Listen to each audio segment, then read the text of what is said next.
Assalamualaikum warahmatullahi wabarakatuh.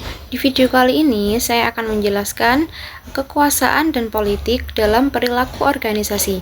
Apa sih kekuasaan itu? Kekuasaan adalah kemampuan seseorang, kelompok, atau institusi untuk memengaruhi, mengarahkan, atau mengendalikan perilaku, keputusan, dan tindakan orang lain demi mencapai tujuan tertentu. Aspek yang paling penting dalam kekuasaan adalah bahwa kekuasaan merupakan fungsi dari ketergantungan, yang artinya kekuasaan seseorang atau suatu pihak akan muncul atau bergantung pada tingkat ketergantungan pihak lain terhadap mereka. Semakin tinggi tingkat ketergantungan, semakin besar pula kekuasaan yang dimiliki. Yang selanjutnya ada basis kekuasaan. Nah, basis kekuasaan ini terdiri dari dua kategori utama. Yang pertama kekuasaan formal dan yang kedua kekuasaan personal. Nah, yang pertama tadi kan kekuasaan formal. Nah, kekuasaan formal adalah jenis kekuasaan yang berasal dari posisi atau peran seseorang dalam struktur organisasi atau institusi tertentu.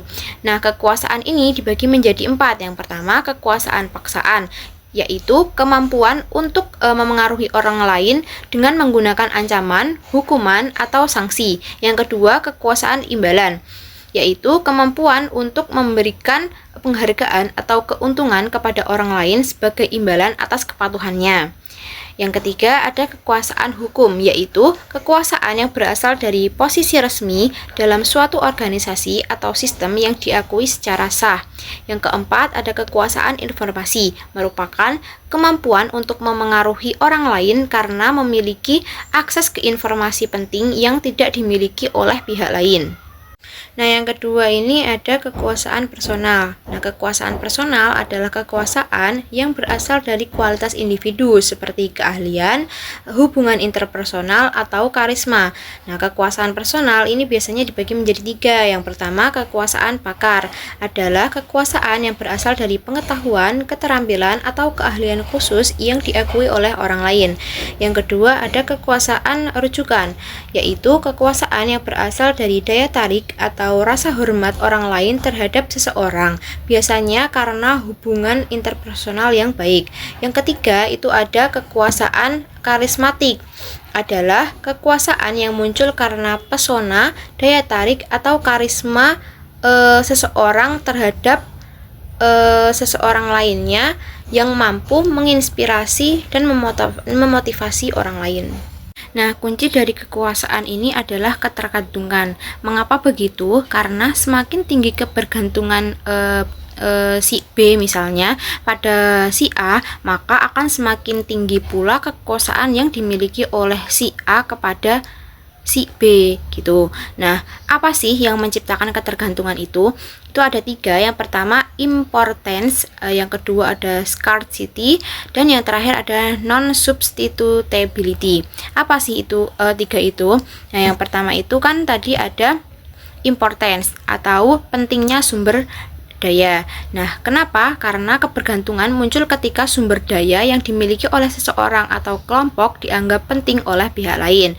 Semakin penting sumber daya tersebut untuk memenuhi kebutuhan atau tujuan atau keberlangsungan pihak lain, maka semakin tinggi juga tingkat kebergantungan itu.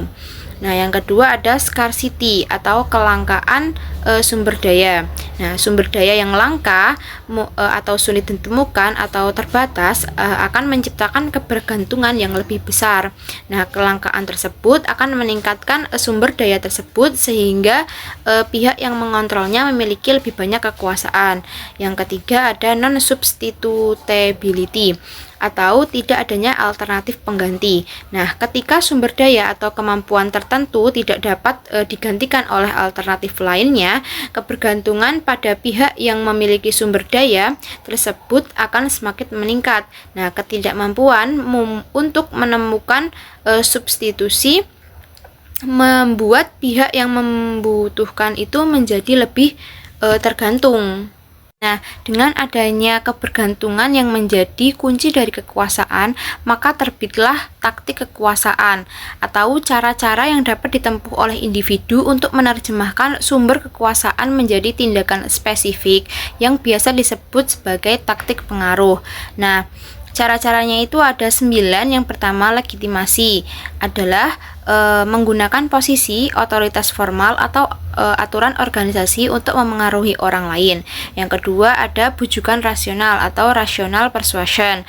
Nah, di sini itu menggunakan logika, fakta, atau bukti untuk membujuk orang lain agar setuju dengan ide atau tindakan tertentu. Yang ketiga ada ajakan yang menginspirasi. Ini tuh menggunakan emosi, nilai-nilai atau keinginan individu untuk membangkitkan semangat. Nah, yang keempat ada konsultasi. Ini tuh seseorang harus melibatkan orang lain dalam proses pengambilan keputusan untuk mendapatkan dukungan atau masukan mereka. Yang kelima ada pertukaran, menawarkan imbalan atau keuntungan tertentu sebagai balasan atas kepatuhan atau kerjasama. Yang keenam ada ajakan pribadi, memanfaatkan hubungan pribadi atau persahabatan untuk meminta dukungan atau bantuan. Yang ketujuh ada pujian dan penyanjungan. Upaya ini itu berguna untuk membuat orang lain merasa dihargai sebelum meminta sesuatu. Nah, yang kedelapan ini ada tekanan. Tekanan yang dimaksud berupa ancaman, peringatan, atau tekanan tertentu untuk mendapatkan kepatuhan. Dan yang terakhir ada koalisi. Koalisi adalah menggalang dukungan dari orang lain atau kelompok untuk memperkuat pengaruh dalam meyakinkan pihak yang ditargetkan. Yang selanjutnya itu ada politik organisasi. Nah, politik adalah kekuasaan dalam tindakan. Sedangkan perilaku politik itu terdiri dari aktivitas yang tidak dipersyaratkan sebagai bagian dari peranan formal seseorang dalam organisasi, tetapi yang memengaruhi atau berupaya untuk memengaruhi distribusi keuntungan dan kerugian di dalam organisasi. Untuk politik organisasi sendiri adalah perilaku individu atau kelompok dalam sebuah organisasi yang bertujuan untuk memperoleh, mempertahankan, atau memengaruhi kekuasaan dan sumber daya demi mencapai tujuan tertentu, baik yang bersifat pribadi maupun kelompok. Nah, contoh dari perilaku politik ini itu ada yang pertama, menahan informasi utama dari pengambilan keputusan. Yang kedua, penyebaran desas-desus. Yang ketiga, ada mencari-cari kesalahan. Yang keempat, ada pembocoran informasi rahasia kepada media massa. Yang keenam, ada melaksanakan aturan secara berlebihan. Yang keenam, ada menentang kebijakan organisasi. Yang selanjutnya ada faktor perilaku politik. Nah, faktor perilaku politik ini merujuk pada berbagai aspek yang memengaruhi bagaimana individu atau kelompok bertindak dalam konteks politik, termasuk cara mereka membuat keputusan, mendukung kebijakan, memilih pemimpin, atau berpartisipasi dalam kegiatan politik. Nah, berikut ini ada beberapa faktor utama yang dapat memengaruhi perilaku politik. Yang pertama itu ada faktor individu, yang kedua ada faktor sosial, yang ketiga ada faktor budaya, yang keempat ada faktor ekonomi, yang kelima ada faktor politik, yang keenam ada faktor media, dan yang terakhir ada faktor lingkungan. Nah, mungkin cukup sekian penjelasan yang dapat saya sampaikan. Apabila banyak kesalahan dan kekurangan, saya mohon maaf. Billahi taufiq wal hidayah. Wassalamualaikum warahmatullahi wabarakatuh.